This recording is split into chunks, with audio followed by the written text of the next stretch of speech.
Doctor Baba Saheb Ambedkar open university.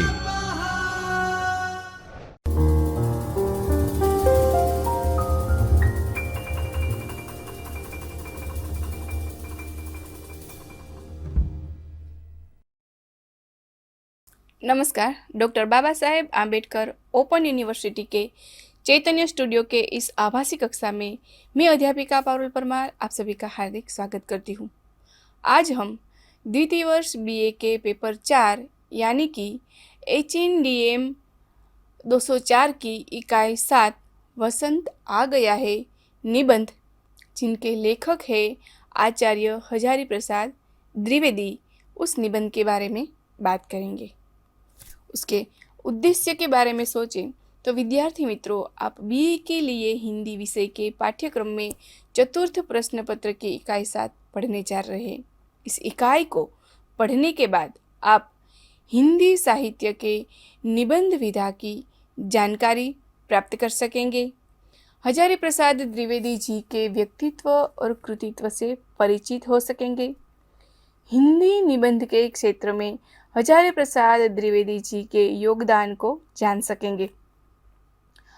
वसंत आ गया है निबंध का परिचय प्राप्त कर सकेंगे।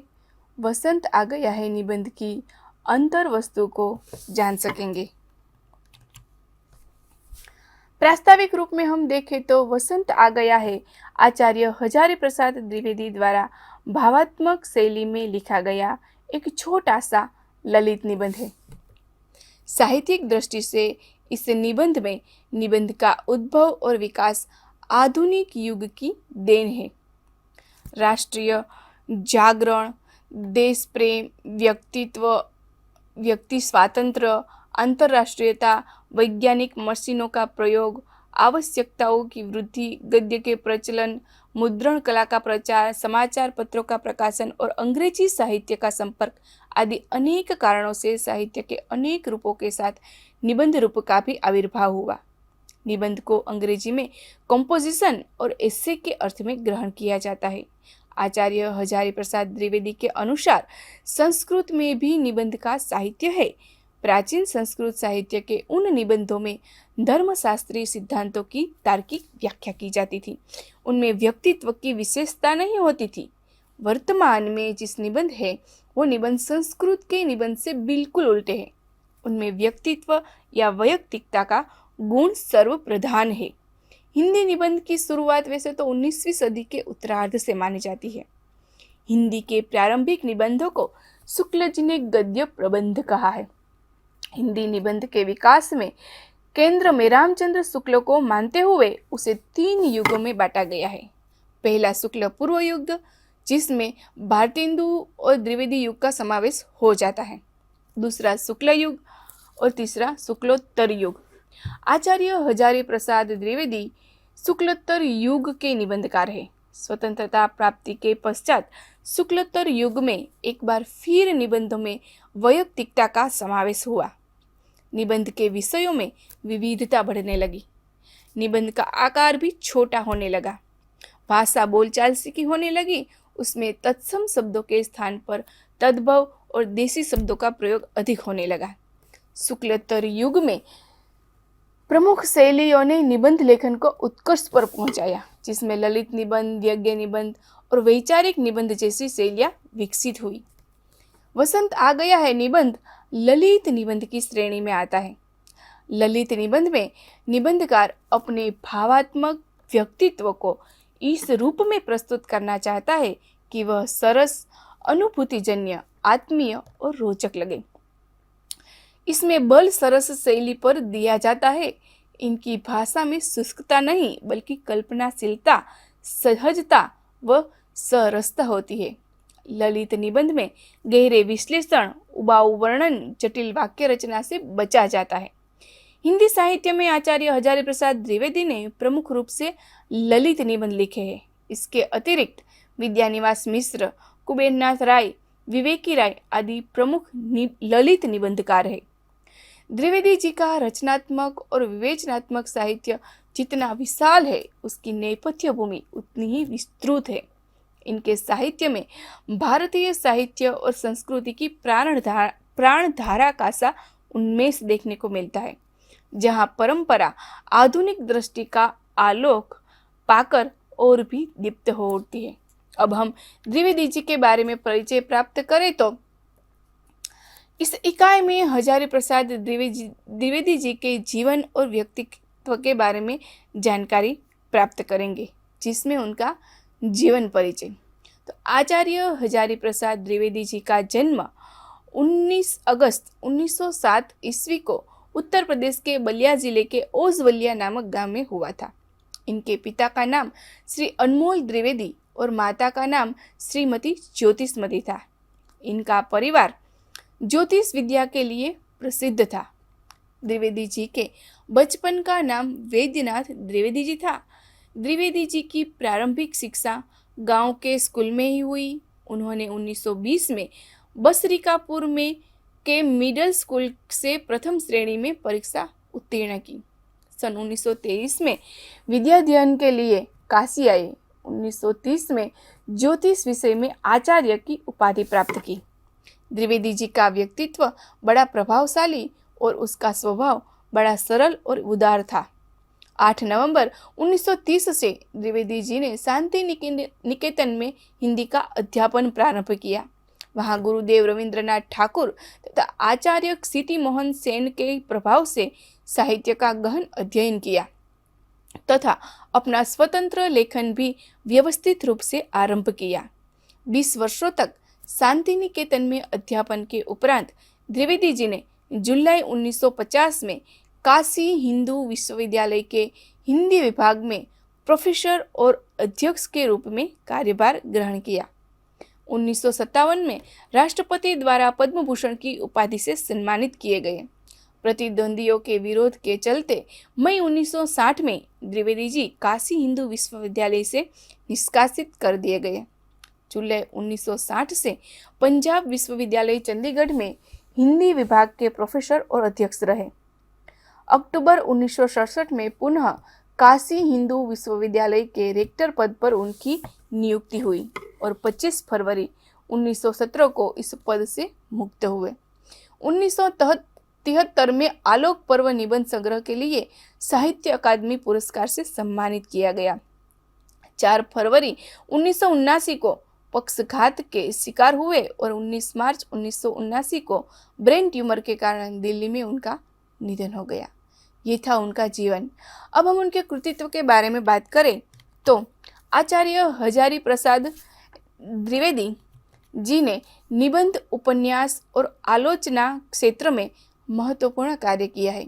उनकी रचनाएं देखें तो आलोचना में सुर साहित्य, हिंदी साहित्य की भूमिका, प्राचीन भारत के कलात्मक विनोद, कबीर, नाथ संप्रदाय, हिंदी साहित्य का आदिकाल, आधुनिक हिंदी साहित्य पर विचार, साहित्य का मर्म, मेघदूत एक पुरानी कहानी, लालित्य तत्व, साहित्य सहचर, कालिदास की लालित्य योजना, मध्यकालीन बोध का स्वरूप, हिंदी साहित्य का उद्भव और विकास, मृत्युंजय रविंद्र, सहज साधन हिंदी साहित्य, अशोक के फूल। उनके निबंध संग्रह में देखें तो अशोक के फूल, कल्पलता, मध्यकालीन धर्म साधना, विचार और वितर्क, विचार प्रवाह, कुटज, आलोक पर्व।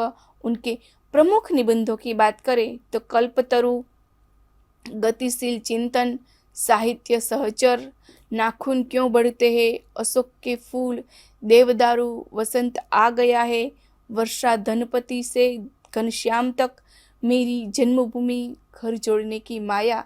उनके उपन्यासों की बात करें तो उसमें बाणभट्ट की आत्मकथा, चारू चंद्रलेख, पुनर्नवा, अनामदास का पोथा आदि रचनाएं लिखकर हिंदी साहित्य में अमूल्य योगदान दिया है। द्विवेदी जी का जीवन कृतित्व जानने के बाद अब हम हिंदी निबंध के क्षेत्र में हजारी प्रसाद द्विवेदी जी का योगदान की बात करें तो हिंदी साहित्य की तर्कसंगत व्याख्या एवं उनके सम्यक मूल्यांकन के लिए आचार्य हजारी प्रसाद द्विवेदी आने वाली नई पीढ़ियों के प्रेरणा स्रोत बने रहेंगे। एक निबंधकार के रूप में उनकी निबंध शैली अनूठी व अद्वितीय है। साहित्यिक प्रतिभा संपन्न विभूति के रूप में आचार्य हजारी प्रसाद द्विवेदी जी का नाम सर्वोपरि है। ये बातें साहित्यकारों ने आचार्य हजारी प्रसाद द्विवेदी की जयंती की पूर्व संध्या पर कही। साहित्यकार डॉक्टर सतीश कुमार राय कहते हैं कि आचार्य हजारी प्रसाद द्विवेदी ने कविता से अपनी साहित्य यात्रा की शुरुआत की। आचार्य जी पांडित्य और रचनात्मकता के जीवंत प्रतिमान रहे। शास्त्र की व्याख्या और मौलिक उद्भावनाओं से उन्होंने जहाँ हिंदी साहित्य लेखन और आलोचना को समृद्ध किया है, वहीं उनके उपन्यासों और ललित निबंधों में लालित्य के दर्शन होते हैं। इतिहास बोध, परंपरा चिंतन, सृजनात्मक लेखन और संवाद के कारण वे हिंदी साहित्य में अमर रहेंगे। द्विवेदी जी के निबंध के विषय भारतीय संस्कृति, इतिहास, ज्योतिष, साहित्य, विद्या, धर्मों और संप्रदायों का विवेचन आदि है। वर्गीकरण की दृष्टि से द्विवेदी जी के निबंध दो भागों में विभाजित किए जा सकते हैं, विचारात्मक और आलोचनात्मक। विचारात्मक निबंधों की दो श्रेणियां हैं। प्रथम श्रेणी के निबंध में दार्शनिक तत्वों की प्रधानता रहती है, तो द्वितीय श्रेणी के निबंध में सामाजिक जीवन संबंधी निबंध होते हैं। आलोचनात्मक निबंध की भी दो श्रेणियों में बांटे जा सकते हैं। प्रथम श्रेणी में ऐसे निबंध हैं जिनमें साहित्य के विभिन्न अंगों का शास्त्रीय दृष्टि से विवेचन किया गया है, और द्वितीय श्रेणी में वे निबंध आते हैं जिनमें साहित्यकारों की कृतियों पर आलोचनात्मक दृष्टि से विचार हुआ है। द्विवेदी जी के इन निबंधों में विचारों की गहनता, निरीक्षण की नवीनता और विश्लेषण की सूक्ष्मता रहती है। आचार्य हजारी प्रसाद द्विवेदी के निबंधों में गंभीर शोध और शास्त्रीय चिंतन है। ये व्यक्ति प्रधान निबंध है। द्विवेदी जी से निबंध में प्रस्तुत विषय का जो संबंध है, उस पर वे जोर देते हैं और तब उस विषय की प्रासंगिक व्याख्या प्रस्तुत करते हैं। इसमें भी जानकारी भी होती है, चाहे अशोक का फूल निबंध हो या कुटज, सबके बारे में द्विवेदी जी प्राथमिक जानकारी देते हैं, लेकिन केवल इस जानकारी को देने के लिए ये निबंध नहीं लिखे गए, किंतु हजारी प्रसाद द्विवेदी के निबंधों को विद्यालयी स्तर के पाठ्यक्रम में भी शामिल किया जाता रहा है। इसलिए आपने भी उनके कई निबंधों का अध्ययन कर लिया होगा। डॉक्टर नामवर सिंह ने इस तथ्य का भी जिक्र किया है कि द्विवेदी जी की पुस्तक कल्पलता में कल्पलता शीर्षक से कोई निबंध नहीं है। कल्प वृक्ष के स्थान पर उनको कल्पलता अधिक पसंद थी। शायद अपनी प्रकृति में स्वच्छंदता और चंचलता के कारण वे अपने निबंधों के विषय प्राचीन भारतीय सभ्यता और संस्कृति से उठाते हैं और फिर उनके समकालीन जीवन और चिंतन तक ले जाते हैं। इसमें ज्योतिष, इतिहास, साहित्य, मानव जीवन के विविध पक्ष जुड़ते रहते हैं। बीच बीच में हास्य, व्यंग्य, विनोद के द्वारा विषय को बोधगम्य बनाते चलते हैं। ऐसा करते समय वे अपनी बात को हल्का नहीं करते, उसकी गंभीरता बनी रहती है। फिर उनके कथ्य के निष्कर्ष बहुत दूर तक जाते हैं। द्विवेदी जी का हिंदी निबंध और आलोचनात्मक क्षेत्र में महत्वपूर्ण स्थान है। वे एक उच्च कोटि के निबंधकार और सफल आलोचक है। उन्होंने सूर, कबीर, तुलसी आदि पर जो विद्वतापूर्ण आलोचनाएं लिखी है, वे हिंदी में पहले नहीं लिखी गई है। उनका निबंध साहित्य हिंदी की स्थायी निधि है। उनकी समस्त कृतियों पर उनके गहन विचारों और मौलिक चिंतन की छाप है। विश्व भारती आदि के द्वारा द्विवेदी जी ने संपादन के क्षेत्र में पर्याप्त सफलता प्राप्त की है। द्विवेदी जी के साहित्य में मानवता का परिशीलन सर्वत्र दिखाई देता है। उनके निबंध तथा उपन्यासों में यह दृष्टि विशेष रूप से प्रतीत होती है। ये था द्विवेदी। अब आ गए वसंत आ गया है निबंध का हम परिचय प्राप्त करें तो वसंत आ गया निबंध हजारी प्रसाद द्विवेदी द्वारा लिखा गया है। यह एक ललित निबंध है। वसंत आ गया है निबंध उस समय लिखा गया है जब द्विवेदी जी शांति निकेतन में निवास करते थे। द्विवेदी जी ने अपने समीपस्थ वृक्षों का अवलोकन करते हुए बताया है कि अब वसंत आ जाता है, तब इस आदर्श की प्रतिध्वनि समाज के साथ साथ ही इतर प्राणियों पर भी गूंज उठती है। तब इस शांति निकेतन में स्थित कुछ वृक्षों पर ऋतुराज के आगमन की सूचना पूर्व से ही मिल गई है, जिसमें वे अपने को स्वागत के लिए पुष्पों और नई कपोलों के रूप में सज्जित किए हुए हैं।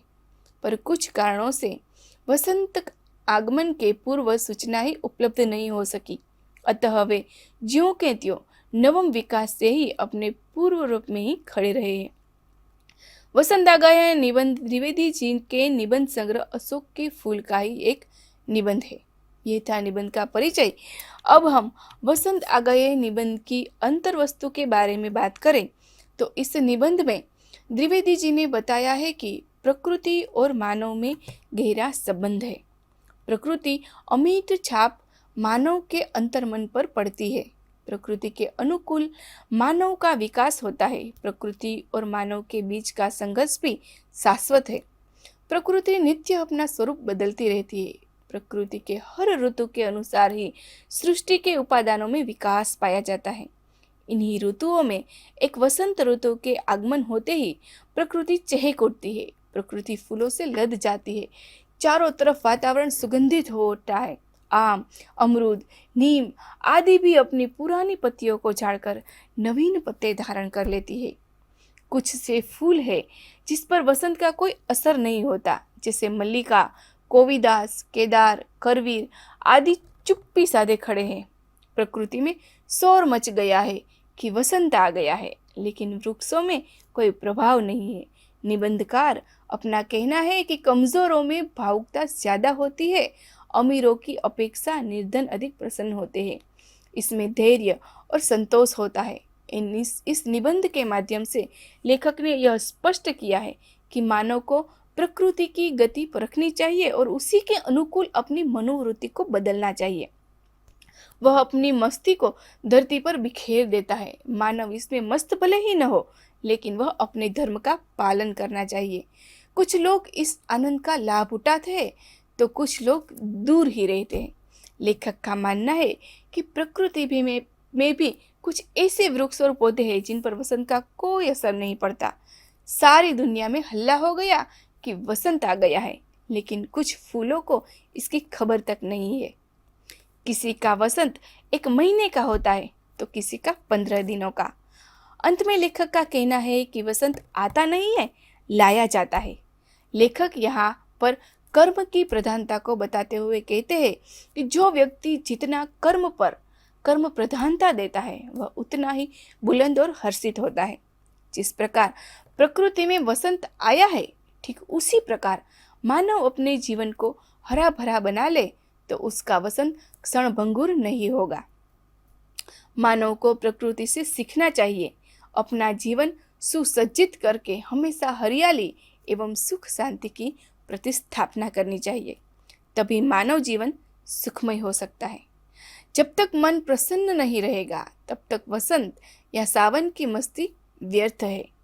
मन और आत्मा की शांति में हर्ष हो तो जेठ की कड़ी धूप भी सुहानी लगती है। इसीलिए मानव को कर्म की प्रधानता देनी चाहिए। इस निबंध में लेखक मानव को संदेश दिया है कि कठिन कर्मों के बल पर जीवन को सुंदर बनाना चाहिए। मानव अगर विश्वास और साहस के बल पर आगे बढ़े तो जीवन में वसंत ला सकता है। इस निबंध में विचार और भावना दोनों की प्रधानता दिखलाई पड़ती है। इस ललित निबंध के सहारे लेखक ने राष्ट्रीय सवालों को मानव के समक्ष रखकर सजग करने का भरसक प्रयास किया है। हम देखते हैं कि वसंत जागरण एवं नवीन चेतना का जन्म होता है। लेखन ने प्रकृति की ओर संकेत कर मानव को कर्म जाति की ओर दिशा निर्देश दिया है। द्विवेदी द्वारा लिखित वसंत आ गया है एक विचारात्मक निबंध है। इस छोटे से निबंध में गंभीर उद्देश्य छिपा हुआ है। विषय देखने पर चाहे जितना भी साधारण मालूम पड़े, लेकिन उद्देश्य इसका साधारण नहीं है। ऋतुराज वसंत का आगमन अपने समस्त ऐश्वर्य के साथ हो चुका है, किंतु प्रकृति के सभी पेड़ पौधे एक समान नहीं दिख पड़ते। कुछ तो वसंत की आभा से दीप्त हो चुके हैं और कुछ हीन दिखते हैं। लेखक कहते हैं कि वसंत किसी पर स्वयं आता नहीं, अपितु वह उसके द्वारा लाया जाता है। वह जब चाहे वसंत का आह्वान कर सकता है। शांति निकेतन में लेखक जहाँ पर बैठे हैं उसके आगे ही दो कचनार के पेड़ हैं। एक जो खूब मोटा, ताजा, स्वस्थ एवं सबल है, फूल फल से रिक्त है, तथा दूसरा जो मरियल सा है, फूल फल से लदा हुआ है। प्रथम के जीवन में वसंत का अभाव है तो दूसरे पर वसंत का प्रभाव है। दोनों पर एक ही बार लगाए गए, लेकिन दोनों के भाग्य अलग अलग है। एक देखने में स्वस्थ एवं सबल रहने पर भी दिल से भ्रांत, क्लांत, चेहरे पर कांति नहीं क्लांति है, प्रसन्नता नहीं उदासी है, और दूसरा शरीर से देखने में दुर्बल रहने पर भी दिल में उल्लास, उत्साह एवं उमंग की सरिता ताजगी है। अप्रसन्नता नहीं परंतु प्रसन्नता है।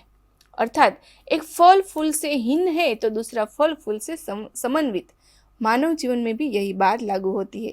एक शरीर से स्वस्थ रहने पर भी मायूस बना रहता है तो दूसरा जीर्णकाय रहने पर भी अहर्निश बुज़दिल नजर आता है।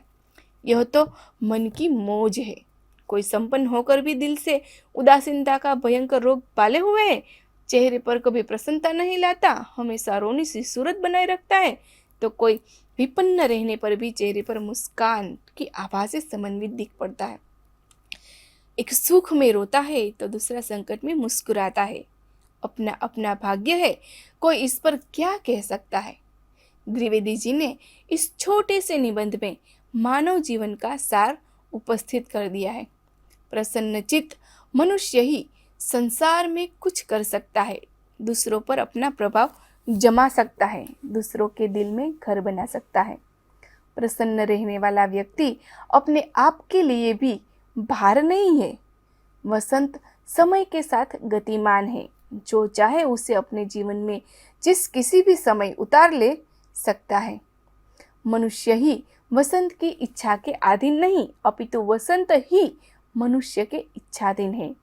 प्रस्तुत निबंध को पढ़ने से यह पता चलता है कि द्विवेदी जी किसी भी सामान्य विषय को अपनी प्रतिष्ठा का परिधान पहनाकर कितना सुंदर एवं रोचक बना सकते हैं। प्राचीनता और नवीनता दोनों का अनोखा समन्वय द्विवेदी जी अपने निबंधों में दिखाया करते हैं। उनके निबंधों में उनका व्यक्तित्व प्रधान रूप उभर आता है। द्विवेदी जी को विनोद एवं व्यंग्य बड़े प्रिय है। अपने गंभीर से गंभीर निबंधों में भी वे मौका निकालकर हास्य एवं व्यंग्य की छटा दिया देते हैं। अपने लेखकों को वे गंभीरता की मरुभूमि में ही नहीं छोड़ देना चाहते, बल्कि वहाँ भी अपनी विनोद प्रियता के फलस्वरूप एवं व्यंग्य की धारा बहाकर ओएसिस का निर्माण कर लेते हैं। द्विवेदी जी की यही प्रवृत्ति है कि वे अपने मित्र मंडली में, साहित्यिक गोष्ठी में अथवा जहाँ कहीं भी रहते हैं, गंभीरता का निस्तब्ध वातावरण कायम रहने देना नहीं चाहते। वे किसी व्यक्ति के चेहरे पर अधिक देर तक मायूसी नहीं देख सकते। कोई न कोई हास्य एवं व्यंग्य का प्रसंग निकालकर हंसा ही देते हैं। उसकी मुहर्रमी सूरत वे दूर करते ही छोड़ते हैं। प्रस्तुत निबंध में भी द्विवेदी जी के हृदय में एक मरियल कचनार के पेड़ को देखकर तरह तरह की भावनाएं उठ रही है। कवि का हृदय था, वे अपने हृदय को थाम न सके। कलम हाथ में ली और हृदयगत भावनाओं को एक के बाद एक दूसरे कागज पर उतारने लगे। जरा उनकी कलम की करामत तो देखिए। जाति पुष्पों का एक केदार है, इस पर ऐसी मुर्दनी छाया हुई है कि मुझे कवि प्रसिद्धि योग पर लिखे हुए एक तेज में संशोधन की आवश्यकता महसूस हुई है। एक मित्र के प्रस्थान में एक मल्लिका का गुल्म भी लगा रखा है, जो किसी प्रकार बस जी रहा है। दो करवीर और एक कोवीदार झाड़ भी उन्हीं मित्र की कृपा के फल है। कहीं भी उल्लास नहीं है और उधर कवियों की दुनिया में हल्ला हो गया। प्रकृति रानी नया श्रृंगार कर रही है और जीवन जाने क्या क्या कवि के आश्रय में रहता है। नितांत ठूठ नहीं हो, पर भाग्य प्रसन्न हो तो कोई क्या करे। थोड़ी दूर पर पलाश ऐसा फूला हुआ है कि ईर्ष्या होती है, मगर उसे किसने बताया कि वसंत आ गया है। मैं थोड़ा थोड़ा समझता हूँ, वसंत आता नहीं है, आया जाता है। जो चाहे जब चाहे अपने घर ले आ सकता है। वह मरियल कचनार ले आया है। अपने मोटे राम तैयारी कर रहे हैं और मुझे बुखार आ रहा है। यह भी नियति का मजाक ही है। सारी दुनिया में हल्ला हो गया है कि वसंत आ रहा है और मेरे पास आया बुखार। अपने कचनार की ओर देखता हूँ, मेरी ही वजह से वह यही रुका है। इस निबंध का विषय इतना हल्का फुल्का है, लेकिन लेखक ने इतने साधारण से विषय में भी अपनी प्रतिभा के बल पर जान डाल दी है। इसकी भाषा अत्यंत ही सरल एवं बोधगम्य है।